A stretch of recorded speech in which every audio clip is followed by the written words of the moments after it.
Hello, everybody, and welcome to Fantasy NBA Today, a sports ethos presentation brought to you by our great partners at FanDuel. My name is Aaron Bruski, and with me is the great Steve, Dr. A. Alexander. Thank God you're here today.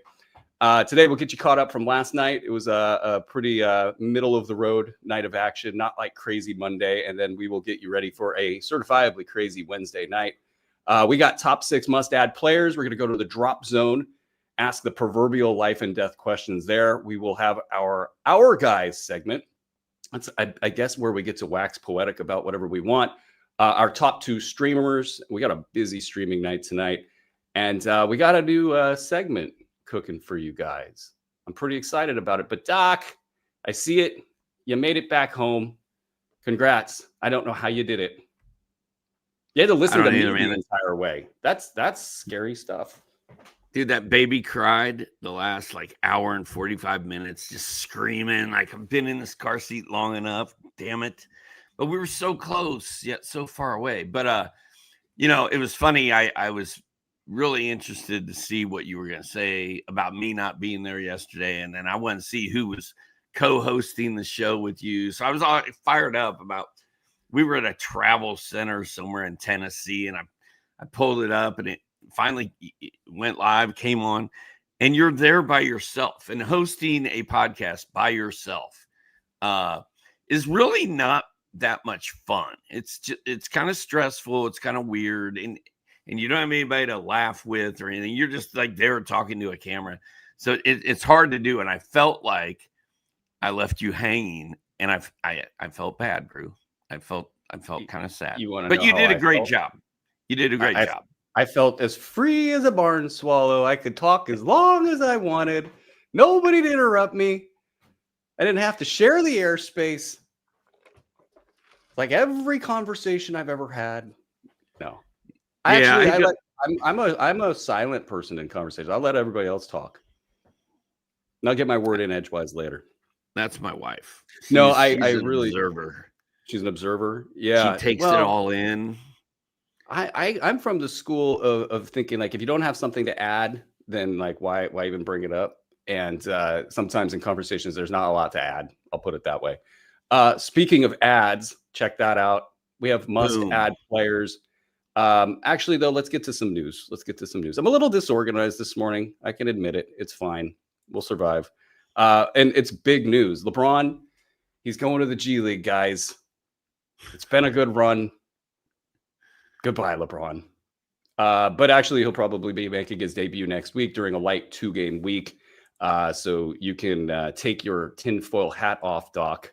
It's not happening. He is returning. Zach Edey doubtful for tonight's games. Ja Morant questionable for tonight's game. There's a lot there. Ryan Kalkbrenner personal downgraded to questionable, and then Cade Cunningham and Jalen Duren not seen participating in shoot around on Wednesday, and Duren did get downgraded. And they're resting people in Detroit. Who do they think they are? The Cleveland Cavaliers? That doesn't add up. Detroit's good, man. They're good. And actually it's Jalen Duren, I think, that has made them super effective.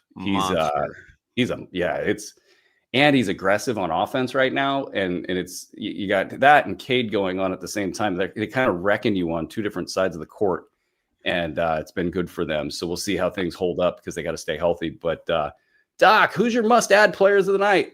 Speaking of Cade wrecking things, he's also wrecking his fantasy owners' field goal percentage. Oof. Have you ever seen, Doc, 46? Was it 46 shots? And I think it was 16 free throws. Just 2 turnovers in that game. You have to think that Jimmy Harden or Westbrook did that at some point previously, but I don't know, man. It was disturbing. It was hard to even look at that box score. Your guy, your 30 deep pickup, was it Dennis Jenkins? Is that right? Oh, don't ruin. I got him on my list. All right. Who's your must-add player? We're talking about Dennis Jenkins, not to be confused with Leroy Jenkins. Do you remember Leroy Jenkins? There's a song named Leroy Jenkins by No, it was a video. It was a video game. It was one of the first viral videos that we ever got in the world, I believe. And these dudes were all on the same team playing this war video game, and they're like, all right, everybody just chill, and then Leroy, this dude yells out Leroy Jenkins, just runs into the middle of the battlefield and goes crazy, and like everybody gets killed.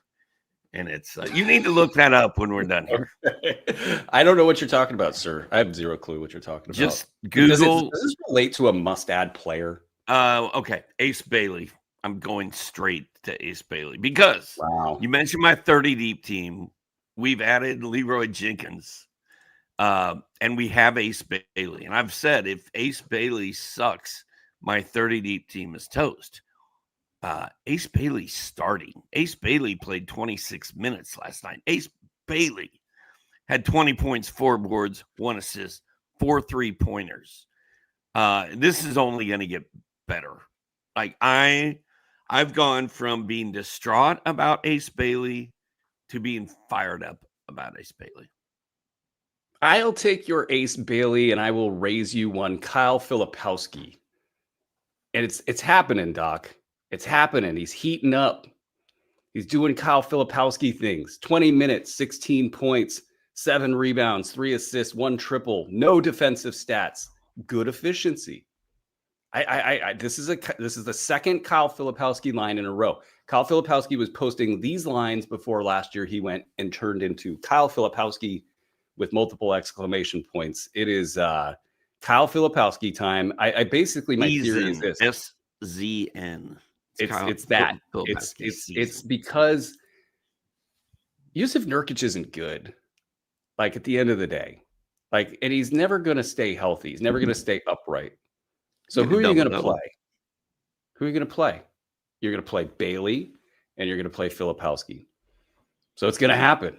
It might not be good now, but these lines here from Kyle Filipowski, the last couple games here, they float the boat. You can live with this stuff right now.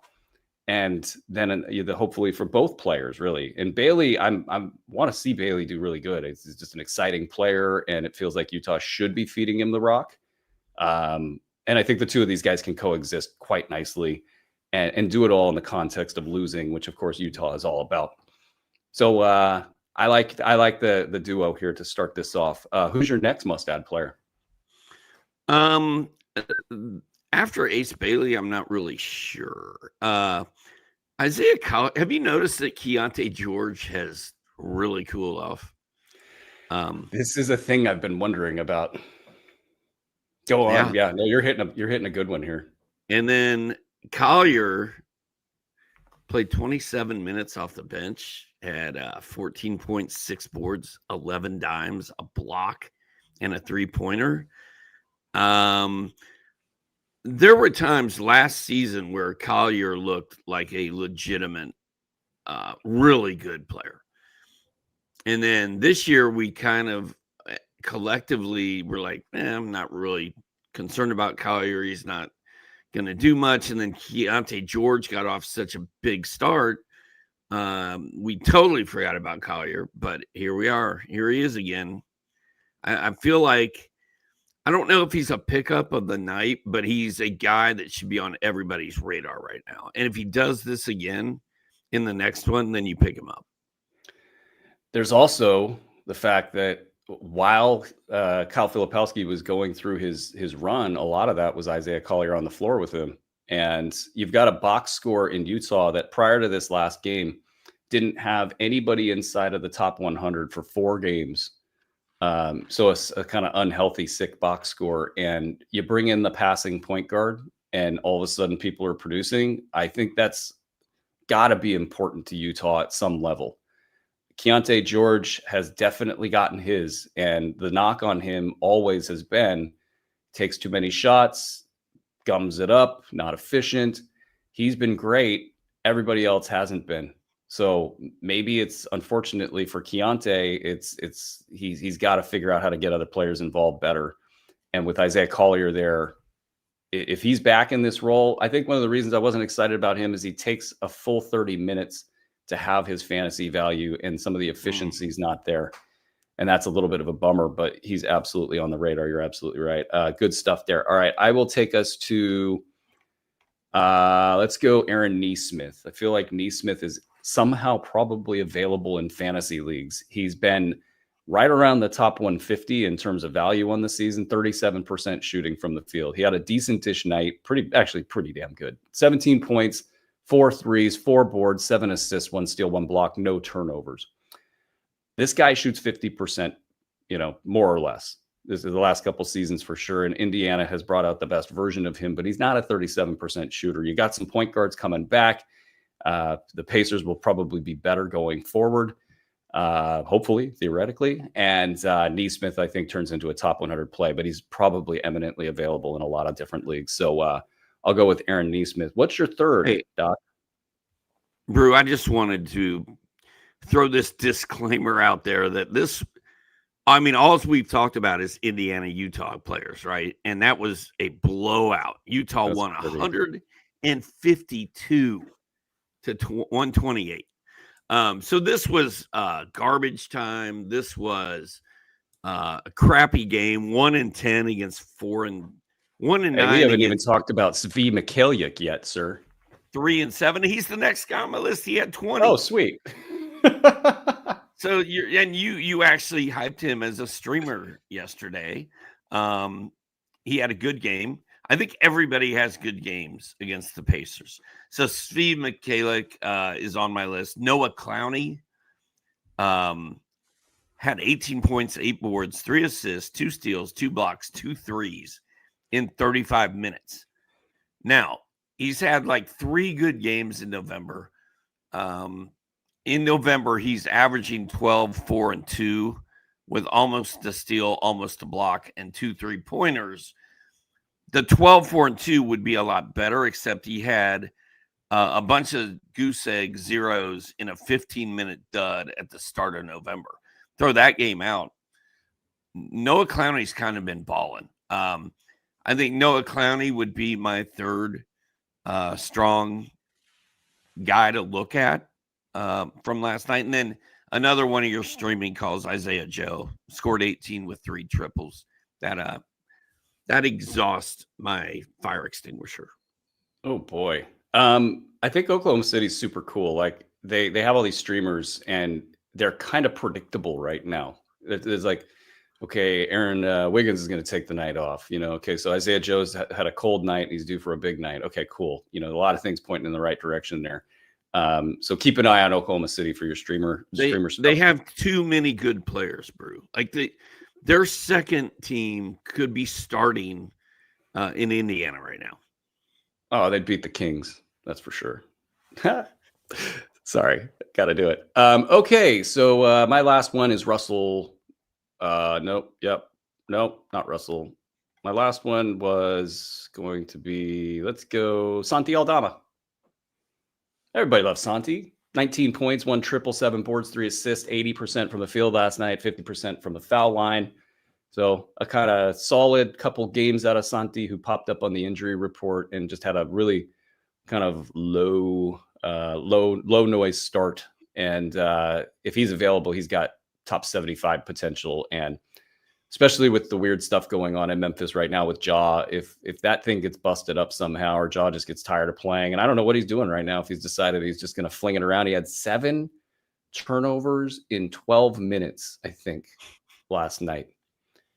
And I'm getting strong Jimmy Butler in Miami when it all ended vibes with Ja. So anyway, if it goes to hell there, guys like Santi Aldama could totally clean up. So you have a lot of upside to go with some pretty good day-to-day production and maybe available in your fantasy leagues. Others that made the list, but not the top 3. You mentioned Clowney, Igor Demin. If you're dumpster diving in Brooklyn, Igor Demin, kind of sort of okay at some low level, dumpster like 14 diving. Team. Yeah, that's what it feels like there. Isaiah Jackson went for 12 and 10. 2 assists, 1 steal, 66% from the field in his 23 minutes. That qualifies as 5 good games, 5 low-end good games for Isaiah Jackson. Oh, and Andre Drummond. Andre Drummond, 14 points, 13 boards, 1 block. Joel Embiid already dealing with knee stuff. Drummond is he's that dude. He had a big play late in the game. Can he keep it up? I don't know. I'm just over here looking for any excuse to hold on to a Dembona. Any excuse at all. Just any Dude, I excuse. picked up Andre Drummond in like 4 leagues about 2 weeks ago. I love him. I couldn't be happier about Andre Drummond. And guess what? As soon as he falls off the truck or jumps the shark or falls into a dumpster in Brooklyn, until that happens, I'm just going to ride him. I'm going to ride him hard. Of jumping the shark. You're doing a Q&A show next. Send your questions. Get them in now so we can so you guys can chat up Doc in the next hour after this show is done.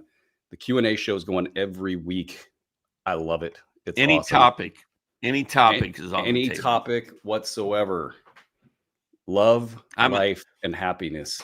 I'm a Buc-ee's expert. I don't know what that is. I don't know what y'all are getting into out there in Georgia, but you don't know what Buc-ee's is? I have no idea. Dude, come on. We're gonna have to have a whole show. You gotta tell me what kind of a burrito you want, dude. I owe you a burrito. I'm not letting that go away. I want one from Buc-ee's. Oh, okay. All right. I don't know what that's all about, but Andre, let's make it happen. Let's enter the drop zone. Insert music there. All right. I've got a lot of guys in the drop zone. All right. Well, let's chop them. I've got a long list.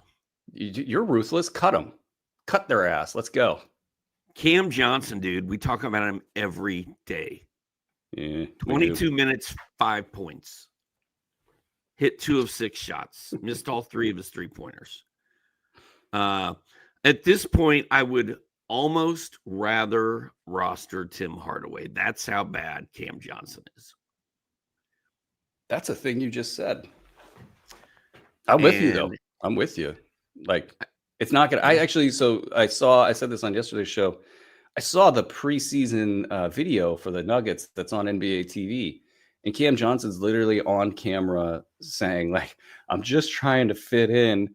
And the look on his face is like, I know I'm going to get 6 shots per game this year. Like, it's just all over his face. It's not going to happen for Cam Johnson. I would rather own Tim Hardaway Jr. Absolutely. Wow.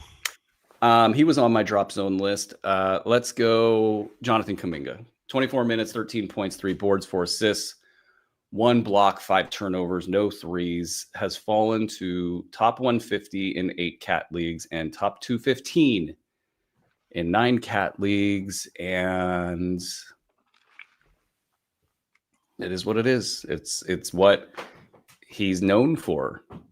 And Draymond after the game complaining about players on the team. I don't know who he's complaining about, but I've got targets.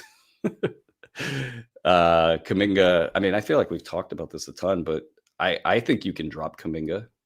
Are you on board with that? Or are you still hoping for more? I don't know. I don't know. Kuminga and Jarris Wallace are possibly the 2 most frustrating players in the league this year. I'm probably still hanging on to Kuminga. Like, I'm not looking to move him. Now, it depends on who's sitting. Is Ace Bailey available on my waiver wire? I'm dropping Kuminga. Absolutely. Is Filipowski available? I'm dropping Kuminga. Am I dropping Kuminga to get my new favorite player? I don't even Dennis Jenkins, Leroy Jenkins. No, I'm probably not dropping Kuminga for Leroy, but yeah. Well, I just think that I think Kuminga and the Golden State Warriors lasting in a kind of like a harmonious relationship for about a week would make perfect sense. It's crazy watching a game and you see something and then nobody's talking about it and you kind of have to like decide, do you believe your own eyes? And right after Steve Kerr goes out and says, he's our guy, we're going to blah, blah, blah, he's doing great. Bad shots, looking off Steph Curry, questionable defensive stuff. And I'm just like, oh, here it comes. But you get the stories, because the stories get written before the game and they don't really reflect the reality of what's going on the court, et cetera, et cetera. And voila, here we are with Jonathan Kuminga. I got a couple more, but who do you got, Doc? I have got Jarris Walker. I just mentioned him. Plays for the Pacers. Hit 1 of 8 shots again. Brew, is Jarris Walker the worst shooter in the NBA? So, I mean, there's been a lot of candidates this year. He's awful. I'm going to be looking into that. I'm probably not ready to straight up drop Jarris Walker, but I should be. I'm just loyal to some. I'm known for having this hair trigger and no heart and just like bye. I'm just not there with Jarris Walker yet. And then I have 1, 2, 3, 4, 5 more guys on my list. But you go, I'll finish up by rattling off some things about. All right, I will give you a second burrito if you can guess who the worst shooter in the NBA is. No looking right now. No looking at it. Yeah, by weight. By weight. Yeah, and I'm not. There's a no. You can't pick like Andre Drummond because he weighs 300 pounds. Now I'm just. You just. Jarris Walker is on the list. He is a top 3 worst shooter in the NBA this season by weight. Who is number 1? I'll start humming the Jeopardy song if you need me to. I don't know. I have no guess. I don't know. All right, your guy, Ja Morant. Ja Morant, 35.2% of his shots on 17.5 attempts per game. You know who's second? Second will shock and hurt you. Jordan Poole is 4th worst on the list. Only 7 games. Neesmith right there with him. Hell, you got half of the Indiana basketball team right here. Nembhard, 4 games in the top 10-ish. Yes. And for those of you who can't understand me, because it's a common thing, it's not your fault, it's my fault. This is what's the biggest negative impact I'm in that on your group. field goal percentage. Yes. Oh, trust me, you have to be with me every day. Jarris Walker's 3rd. Derek White is the 2nd worst impact. What? Derek freaking White. Yep. That's unbelievable. I blame Jaylen Brown for almost all things. That's a safe move in life. No, I'm kidding. Okay, so I think it's my turn, and Josh Minot's got to be talked about, right? He played 8 minutes in this game last night. Clearly, Joe Mazzulla is gonna just bench this guy every other game, every 2 games. It's happening. There's nothing people can do about it. I think you gotta rate him more as a late round guy, and I think you gotta associate the upside to maybe like a 25% chance hit. That's gonna hit 50% that it's gonna hit in that range, at least in the next 2 months. Yeah, I think he's right there with Steve Kerr. If you look at the Warriors box score last night, man, it was a Steve Kerr kind of evening. Just played everybody. Nobody really did anything. And I that sort of feels like what's happening in Boston. Yeah, it definitely does. I got another name for you, and I can't pass this up. Dennis Schroeder, 21 minutes. Oh, he stole one of my guys. Okay. Well, let me say one thing, and then I'll let you take it from there. He almost had a Tony Snell. 0 points, 3 missed shots, 3 assists, 3 turnovers. That's it. All right. What do you got? No, I don't have much. He was just on my list. He scored 0 points, 3 points, and 2 points in his last 3 games. I think a man named Russell Westbrook, has ruined and sucked all the life out of Denny Schroeder. I like to call him Denny. Denny. You like to add a Y to anything. Okay, well, let's get out of the drop zone. It's like, a little sad. I still got a couple guys. Can I kind of rattle off? Yeah, drop them. Jay Huff, our guy, played 11 minutes. That's no bueno. Peyton Pritchard played 31 minutes and scored 5 points. Like, he is getting Steve Kerr'd by Joe Mazzulla, I think. It's been weird for Pritchard in Boston. I've got VJ Edgecombe, 6 points in 35 minutes. Justin Edwards scored 22 points in 27 minutes. Quentin Grimes had 18.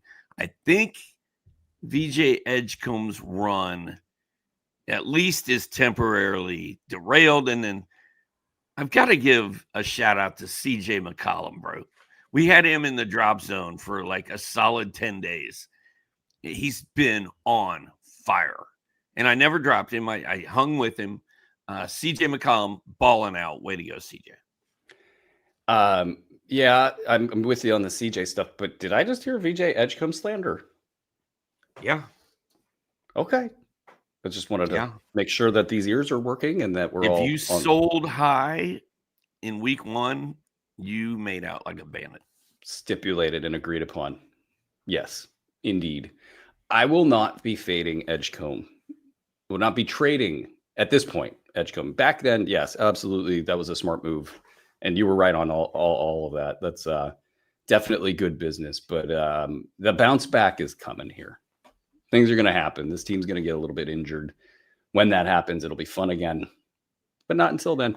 Okay, so we got players of the night. Who would you like to talk about, Doc? Kamala kind of turned me into a Nick Claxton guy.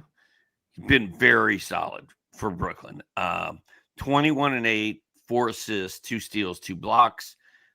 He's kind of bringing it every night, I feel like. I really am pleased in the areas and the teams where I have Nick Claxton. Andre Drummond, we talked about him, 14 points, 13 boards and a block. Loving that. And then my guy AJ Mitchell just keeps chugging along for Oklahoma City, flying under the radar. Doesn't put up monster fantasy lines, but he's just good. 70 points, a steal, a block, 2 threes. I love it. I'm going to go back to some old hits here because I just think it's super relevant and I don't want to not go here. Desmond Bane had the game-winning shot the other night. That kind of stuff really builds camaraderie in a locker room. Now, it could also be overstated pretty quickly, but the idea that they kind of figure it out in Orlando with Desmond Bane. We've had a good game, a bad game, and a good game now. There's still so much doubt about the Desmond Bane value out there. This is your last chance to go out and get Desmond Bane because we just seen reality. And this, the vibes are there. If the vibes aren't there after that, that's really a bad sign, and it'll be a little bit longer for it to work out. It's just, when's the turn the corner moment? Is it this week? Is it 2 weeks from now? Is it 4 weeks from now? I think that's kind of the range of the decision that the outcomes that we're looking at with that. The Adem bonus stuff, I feel like I have to comment on it. It's like in my contract that I wrote with myself, my multiple personalities. I've settled on this. It's a luxury stash, obviously, and then he played pretty much well last night, had a couple highlight blocks and all the different things. Drummond's playing so well. They are wise to roll with this in Philly to see how long they can go with it. Now, I think at some point there will be a conversation. Can he handle 30 minutes in a basketball game? They're planning in rest, right? They know Joel will be back and probably within, say, a couple games. And so that will save some minutes for Andre Drummond. But if he goes 30 minutes every game, he breaks. If he goes 20 minutes every game, he might break. That's been the pattern with him. So when does that break? And when does it break for Joel Embiid? And when does it eventually become the bonus show? And that is obviously luxury stash territory. And then what you're basically, I think it's almost format driven at this point. If you're in a head-to-head situation, I mean, unless your team is just so stacked and all you're doing is just looking for upside and you're just stashing upside all over the place, you can move on. In a roto situation where we're through approximately 10 to 15% of the season and there's 85% of the opportunity still left in your season, I think you still got to see this out. That tipping point, whenever it occurs, it's going to be happening, relatively quick. You'll hear about a major injury, or you'll get some news that's like, all right, we're turning the corner here, and we're going to bring him in. But those are the parameters for this luxury stash. You got to make sure you can handle it. So that's the update there. And then Reed Shepherd will be on my TV later tonight just to see, can he get some momentum off of some of these big games and carve out a role and be consistent. That's going to be the next step for his progression as he attempts to become a top 75 basketball player in fantasy leagues. Any other of your guys you would like to cover, Doc? Now I'm ready to talk little streamers. No streamers? Okay. Some news just rolled in. We've got Steph Curry, Draymond Green, and Jimmy Butler cleared for the back-to-back tonight in San Antonio. Feels like a bit of a statement game for them. You got Draymond complaining to the press. Nobody knows about who. Draymond's yelling at media people. Sounds like a normal day. I think that's it. Okay. Top 2 streamers, Doc. Who you got? Brandon Williams. Double figures scoring in 4 straight games. 9 steals in his last 4 games. He has at least 1 steal in every game this year. He's quietly going off. I did not look to see what his rostership was, but I don't think it's very high. And in fact, I know it's not very high. It's probably like 12% or something like that. So I think Brandon Williams is an excellent target right now. And then Trey Mann, who kind of sucked in his last game. The bounce back is coming. Trey Mann, with LaMelo Ball being, gone, Mann has to play well. So I really like Trey Mann tonight as well.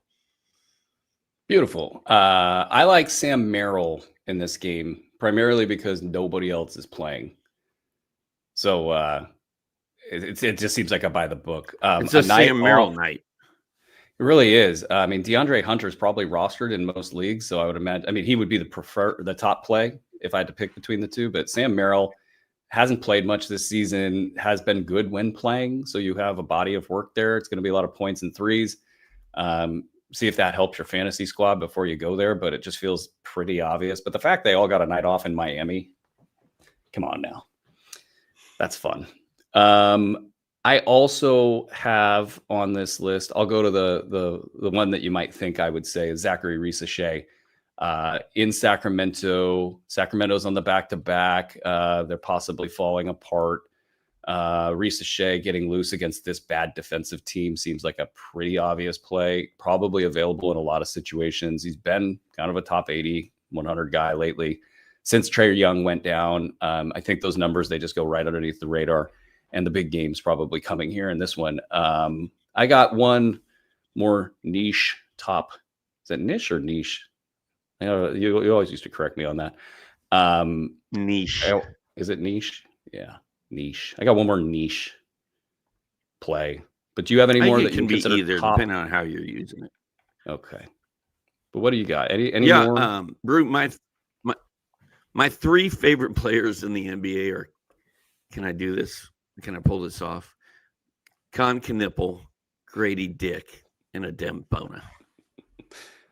And why? Con Knipple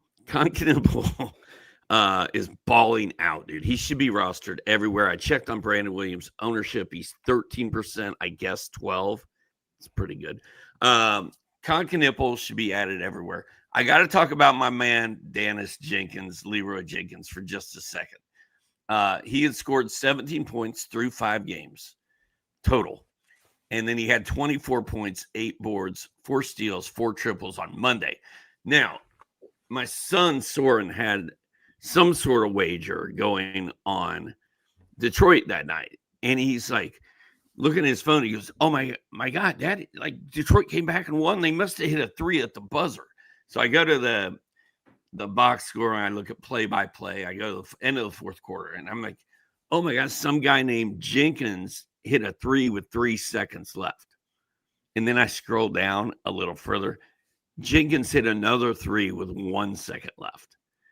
And I was like, what is happening? I immediately, at that moment, went straight to CBSSports.com and got into our 30 deep league and looked for Dennis Jenkins. He was available.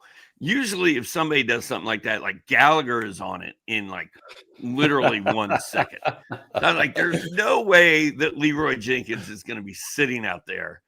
And he was. And I'm like, you know how you get stressed? You're like, somebody's going to get him because it's real time. Like, there's no waiver period in that league. So I'm like fighting to like get to the guy I'm trying to cut. Dropping your phone when you're doing it. Make it happen. I'm shaking and sweat's coming down my face. And I got Dennis Jenkins. And I'm not going to sit here and tell you that I think Dennis Jenkins is going to be anything at all this year. But those are the kind of moves that help you win 30 deep. Like that's like when I picked up. That's your Jeremy Lin moment right there. Jeremy Lin. It was the same thing. Like, oh, I'm going to pick up Jeremy Lin right now, and it was just a hunch. So just keep an eye on Dennis Jenkins. I do think. I mean, I think in FanDuel, if he's $3,500, you play him tonight, and if you want to stream Dennis Jenkins, do it. And if he scores 2 points and sucks, then you cut him. No big deal. Well, sorry. Look, you got Cade and Jalen Duren. Question like Cade's elbow. Can he handle any more shots? Like, I mean, there's out of a legitimate angle here that it can happen again. No. The fact that Cade and Jalen Duren were not seen at shoot around is huge for Dennis Jenkins. Yeah, it really does. All jokes aside, it really does set up well for him. And it's a busy night. There's a ton of streamers here, and so you got to be picky, but also you have plenty of options. So let me just rattle through a few of them. The niche one, Luke Cornett. It's like quiche. Niche. 10 points, 7 points, 7.7 boards, 3 assists, 1.3 blocks on the season, 72% shooting. The old French vanilla, they're calling it in San Antonio with the smart nicknames over there. Look, if two bigs works, that gets teams really far ahead in a lot of different buckets. I think we're at a point in the NBA where maybe we're understanding that if you can play your size, you play your size, and then you get all the benefits. And when it comes to size, you got to play size off of the floor. So if size is on the floor and you just let them take the paint, then it's on you to isolate them and make them defend out on the perimeter. And so we'll see that play out in the NBA this season. But Cornett might be a piece where he's a late round guy, top 100 guy, and maybe they take some nights off with him, or maybe there's some, zigzagging around, but it certainly feels like Cornett has a role. And as a streamer, I think you take a chance on something like that. So maybe you get something beyond the initial game that you're looking for. So that was my niche streamer of the night. I have a bunch of names I can rattle off in rapid succession. If you have any names, Doc, would you like to add them before I do so? Isaiah Joe, we already talked about him. NAW for the Hawks, Alexander Walker. I still think a pop game is coming from him, even though we haven't gotten it yet. I've got Reese Hache on my list. I'm kind of becoming a believer like you are. He looked good. Sora and I watched that Hawks Clippers game. I had money. I had a 4-game parlay.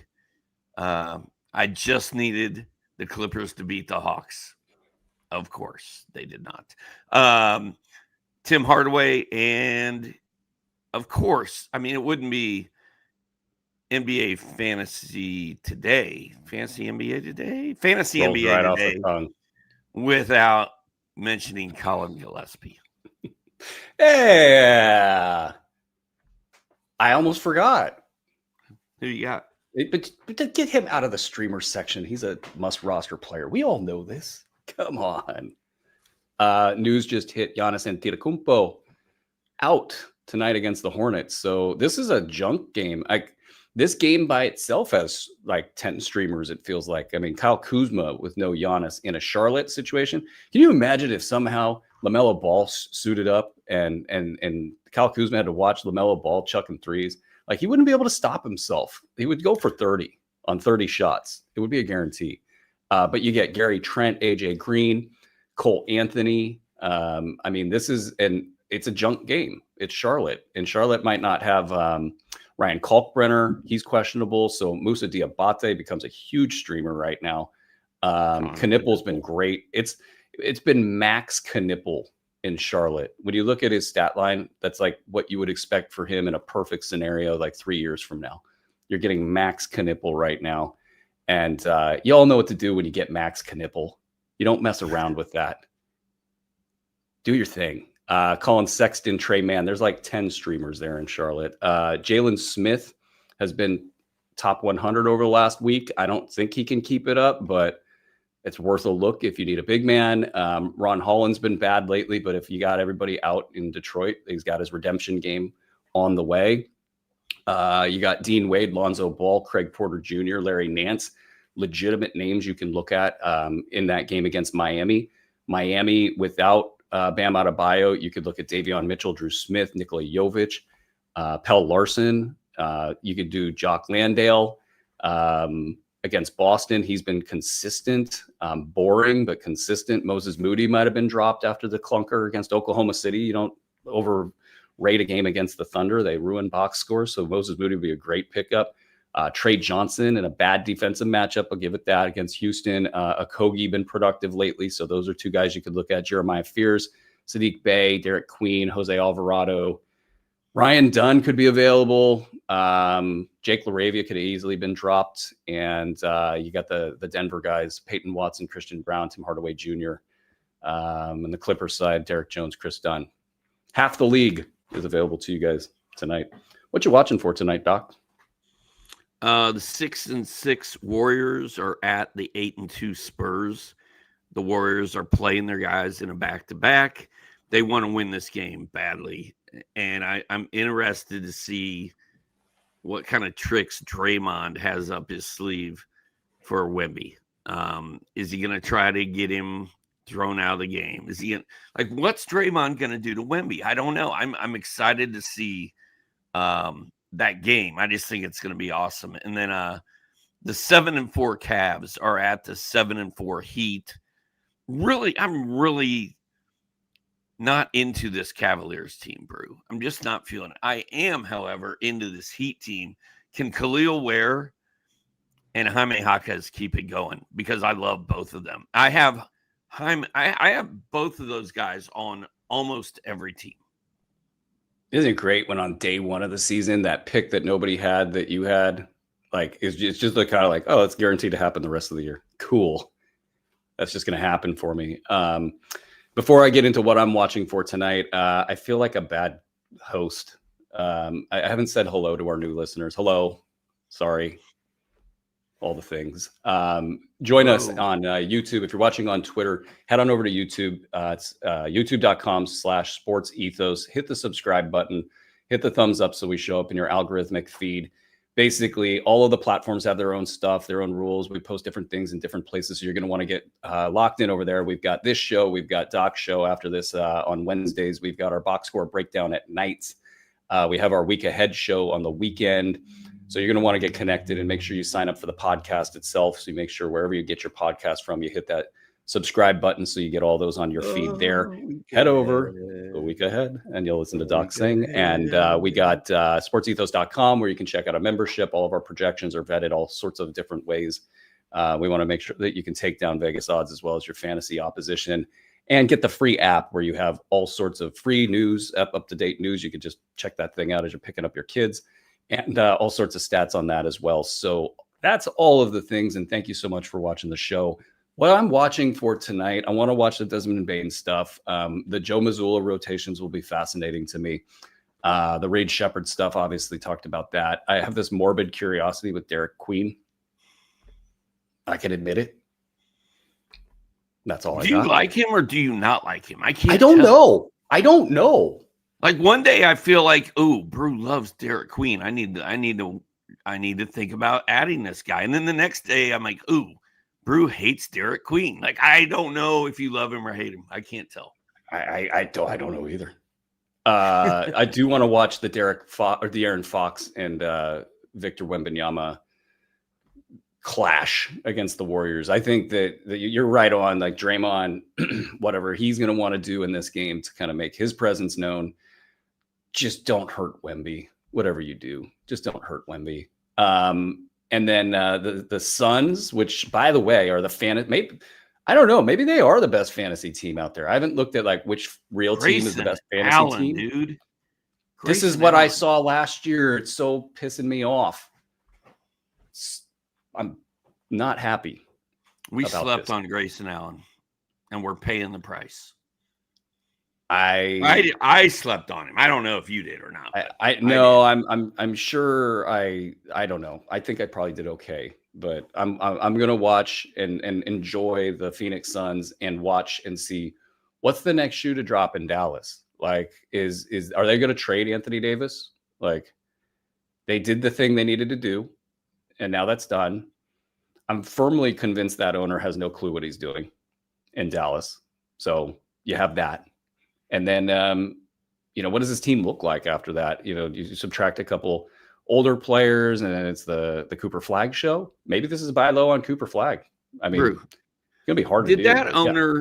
Did that owner sign off on trading Luka, or was it more of a, hey, I'm thinking about trading Luka to get another guy, and he'll make our team better? And the owner just said, okay, yeah, I don't care. Dude, you're the basketball guy. Do whatever you need to do. Like, I still can't believe that Nico was given the kind of power it takes to trade Luka for an injured piece of Anthony Davis. Look at you. You're such a kind soul.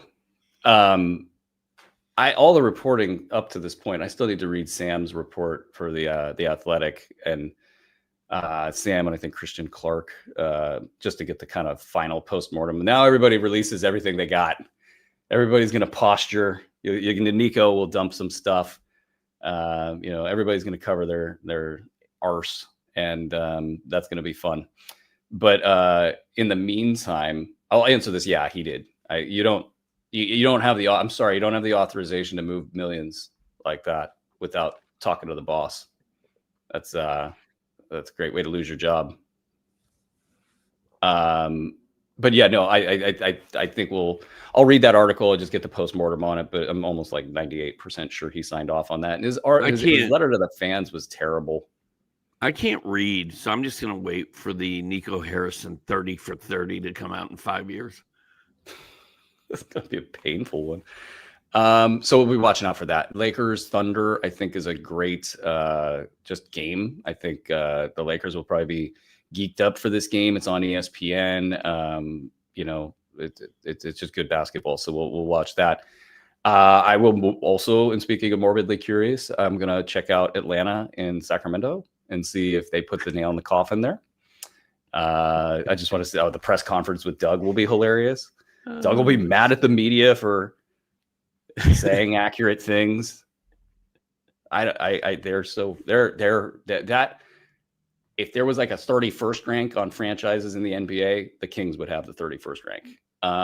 And then you get Jokic and Murray against the Clippers in the nightcap. Like, how can you argue with any of this? This is awesome stuff.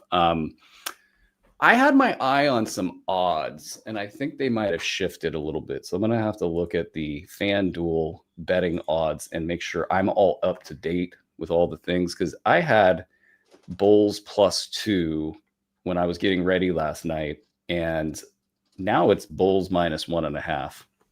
Some of that is the tags on Cade and Jalen Duren.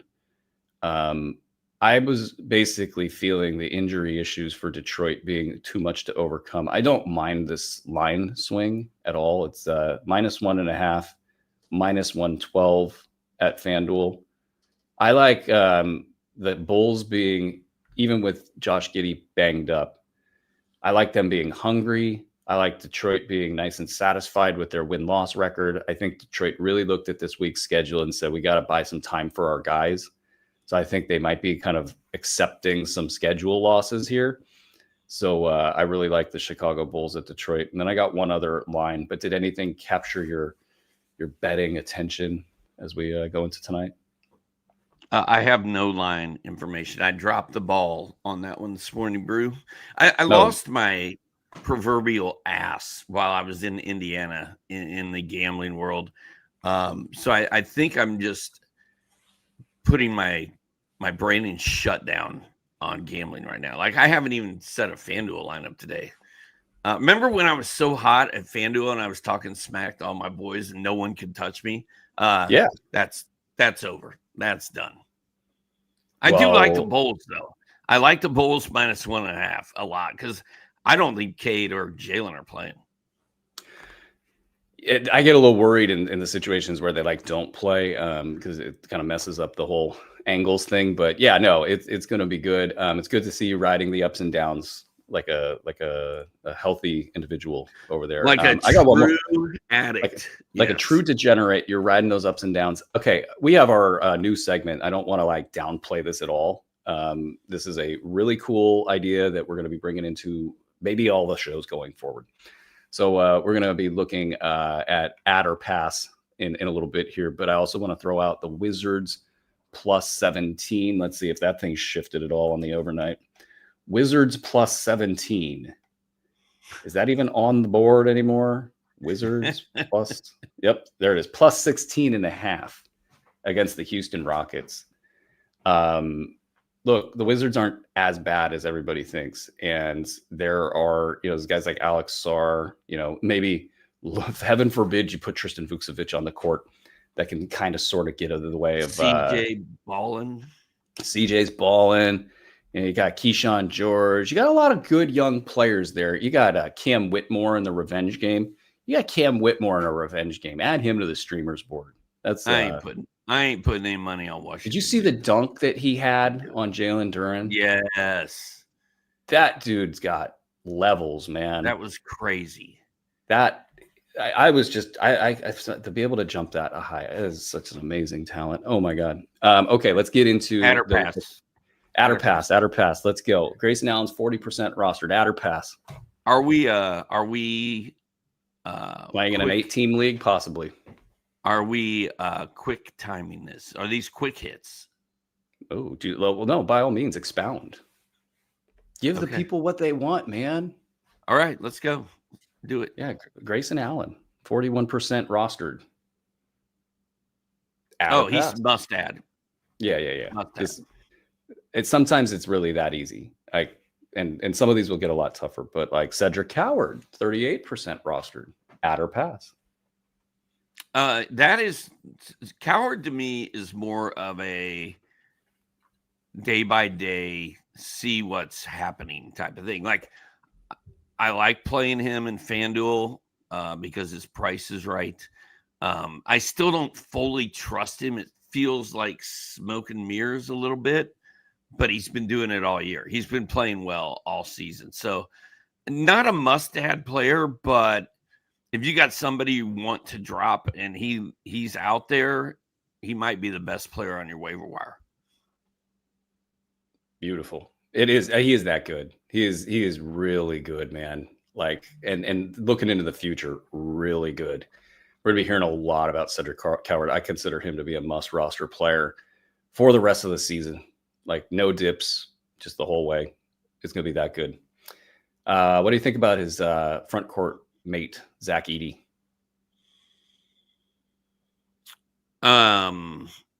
Zach Edey is injured. He's day to day.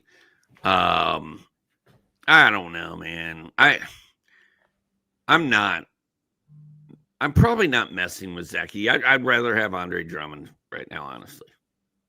Interesting stuff. The pivot of whatever they become next in Memphis, that's really the only angle I think that we could take to get ahead of where Zach Edey is expected to be, which is as a late round guy and some durability concerns and maybe a bunch of other concerns that maybe it won't work for him this season at the NBA level, but we'll find out here real soon. Let's add Russell Westbrook back to the list because of a clerical error by somebody. I'm not going to say who. He's at 46% rostered. And would you add or pass on Russell Westbrook? I'm adding him. Pretty simple. He's a volume guy with some crappy efficiency issues, but the counting stats are going to be good. He's ruined Dennis Schroeder. I would drop Schroeder to pick up Westbrook right now.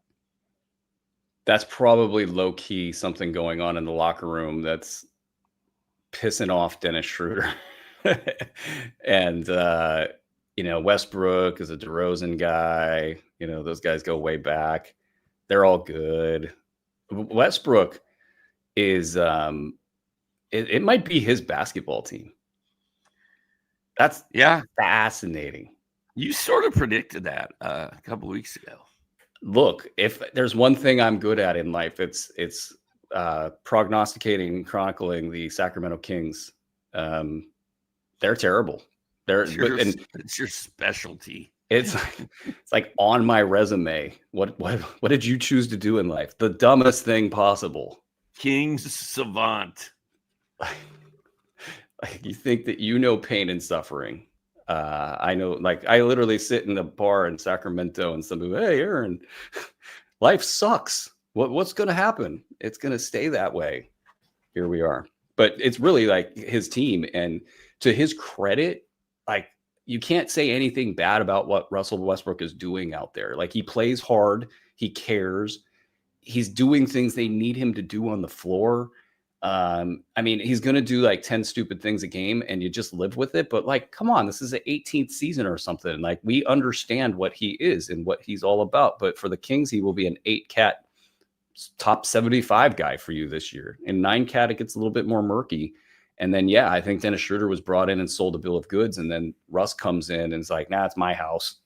And Dennis Schroeder's pissed off. I don't know what to do with this. And they'll hash it out. And it probably won't go well for Dennis Schroeder, as unfortunately for him, who's had an amazing kind of 24 months in the world of basketball. So way to go, Kings. You ruined Dennis Schroeder. Next on the list, we got Tari Eason, 34% rostered. What do you think? I wasn't really on the Eason bandwagon to begin the season with. I feel like that ship has sailed. I feel like he's rostered in all my leagues. But if he's available in one, he would be on my list of guys I was thinking about picking up. I just worry that he's just going to be an every other game guy at some point in the near future.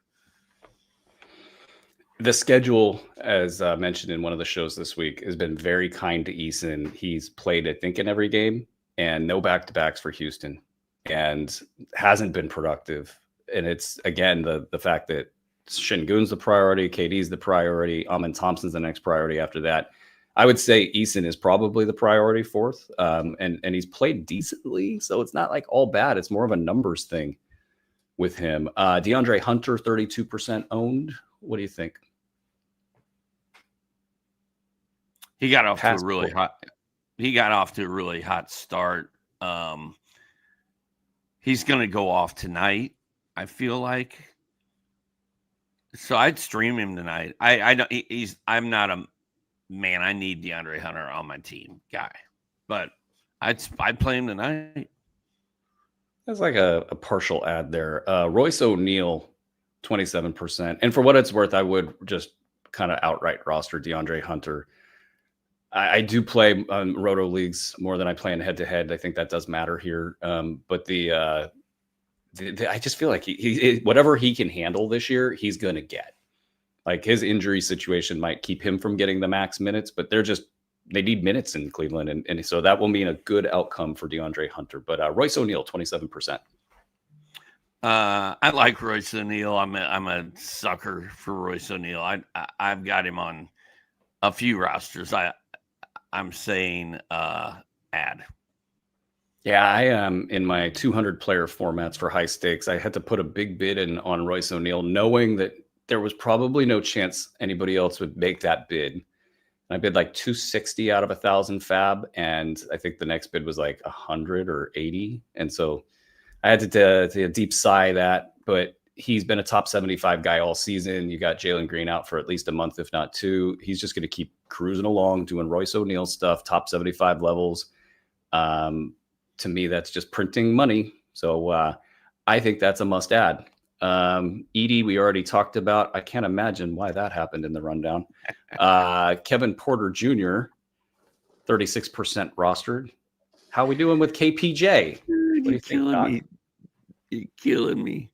I talked about Brandon Williams a lot in the previous segment, and we were going to talk about him here.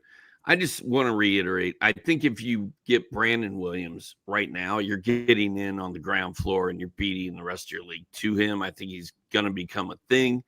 So that's all I got to say about that. As far as KPJ. Hold on. Before we go to KPJ, since you mentioned Brandon Williams again, like, what do you think about Dallas in general? Like, there's kind of like a question about the trajectory of the team. Is this a buy low moment for Cooper Flagg, or is it scary because they might start tanking? What do you think?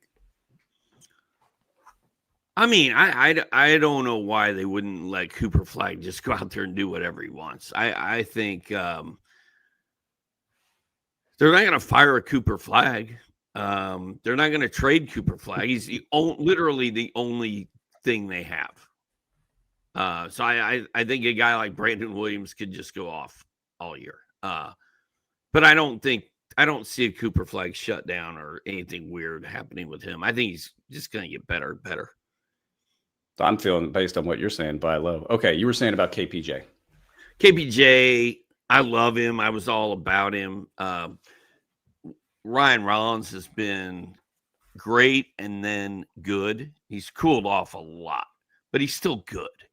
I think we're going to have a timeshare. And Cole Anthony is in the mix. When KPJ comes back, it's going to kind of be a mess. I can take KPJ or I can leave him. I don't consider him to be a player I need to make sure that I have on my roster. The upside's certainly there. I mean, he comes back. Lord knows if Giannis goes down, there'll be opportunity. Maybe you don't factor that in so much. Maybe you just kind of look at this in a vacuum. Will KPJ come back and get 30 minutes against Ryan Rollins and whatever you want to consider Cole Anthony? So I'm on this. I think we're in a good spot to be stashing here. I think, especially if you can handle it, like, then it's a clear yes. Just go do it, because this kind of opportunity doesn't come around that often. You could be a top 60 guy for your squad. When's he due back? Do you know? I'd say if I had to throw a dart, like 3 weeks, 2 to 3 weeks. Okay. Probably more like 3. And I think they're going to kind of push him to get back, because they're all trying to get Giannis to stay. So anything that will make wins happen, and Giannis has really been able to do kind of whatever he's wanted this season, like in terms of style of play, like how much he's on the ball, and okay, I'm going to play real hard. Okay, now I'm going to take a game off. So it feels like everything that Giannis wants, Giannis gets right now, and Giannis wants to win. He needs another player out there. Kevin Porter Jr. would be that guy. So I think 3 weeks there, and with top 60 potential, I think you got to take the chance there. Though I don't think it will be top 60 probably for the first month back. I think the first month back, it'll be like top 90. And then you're hoping to see if that next shoe drops. What about Tobias Harris? 35% rostered. Nah, I'm good. Yeah, it might be the old swan song for Tobias in fantasy leagues. Keegan Murray, 31%. Like KPJ, exact same thing. Like a luxury stash if you can do it. I'm not going out of my way to hold him. We know who he played for. And that makes me nervous. I don't know how he gets any shots off playing with DeMar DeRozan and what's his face? Westbrook. Zach LaVine. Everybody gives Westbrook the ball hog tag. It's DeMar DeRozan and Zach LaVine. Those two dudes, I'd hate to play basketball with them. I really would. Like, DeMar's, maybe less so than Zach. Zach just chucks these amazingly out of rhythm shots because he's like, I get my 17 no matter what. Like, just talk to my agent. Like, I'm going to get mine. And that's that. Keegan, I saw him without anything on his thumb and kind of handling the ball, shooting the ball. So he's getting closer. Usually in Sacramento. They don't really leak this stuff out. They'll leak it out kind of right as it happens. So expect a fast sort of like, oh, Keegan's back. And then everybody races to the wire to get Keegan, because he's going to be the focal point of the power forward position, at least. Now, can he get shots with this crew on the floor? That's very, very questionable. Like, it's going to take the implosion of the team. And then there is a lot of momentum. And there was even quotes associated to the team that were that, like, he's going to get more rather than less. And the big extension being the thing that really triggers all of that. So it's going to be, can that all work with those players on the floor? So it'll be slow going on early and probably percolate as the season goes on. Scoot Henderson, any love for Scoot? Scoot-a-loot? No, nah. I was into Scoot for a hot minute, and it was fun watching him and Wemby a couple years ago, squaring off in whatever games those were. But I'm done with Scoot, especially with Drew Holiday. He really let himself go. What about Ty Jerome? 6%. I've still got Ty stashed in a couple of IRs. I'm anxiously awaiting his return. So yeah, I'm Look, that next update is coming, and it's the minute that update hits, people will start stashing Ty Jerome. I think with the calf injury, and I feel like I've done a lot of research on calf injuries this month. And if it was a stage 2 or grade 2, grade 3, it has this either 6-week or like longer component. And the weightless treadmill that he was on was like just short of enough information that I could use to kind of line it up with other. I hate to say it, I go to white papers and I research injuries like I'm an actual doctor. It's a sickness that I have, and I am seeing people about it. And I promise I'll get healthy at some point, but not today. I think if it's good news, he's back in like 2 to 3 weeks for Ty Jerome, and stepping into a really awesome situation where he will be the guy they want, and they don't want Ja there, and he will kind of get run of the yard. And that could be a top 50 player at some point, Ty Jerome. So feel free to tell me anything you'd like to tell me at this point, Doc. This is when I just took, I close my ears. You can talk whatever trash you want. I'm going to get ready to end the show. I'm glad to be back. I'm glad I didn't leave you hanging and stranded by yourself today. And Brew, as soon as we're done here, we're going to do Q&A with Dr. A. And when I'm done with that, I'm going to Home Depot and buying me a toilet. Damn. What a combo. Get your questions in for Doc. Ask him anything. Ask him how he puts up with me. That's a good question to ask him. Big thanks to Andre keeping this show on track. You can see on the screen there where you're going to get a link. And did he, though? Did he keep it on track, Brew? No, and he's going to mute me. I feel like he lost complete control. Yeah. Yes. I think we can all agree that Andre has zero control of what's going on here. And Doc, thank you for returning and saving everybody from having to listen to me 24/7. Okay, I'll wrap it up. Mike Passador, Keston Paul, Mark Camaro, Tim Woodson, these guys are doing yeoman's work. William in the box score breakdown, these guys are just killing it. Thanks to the tech team. Also, check out the blurb feed, guys, and we got way more on the way.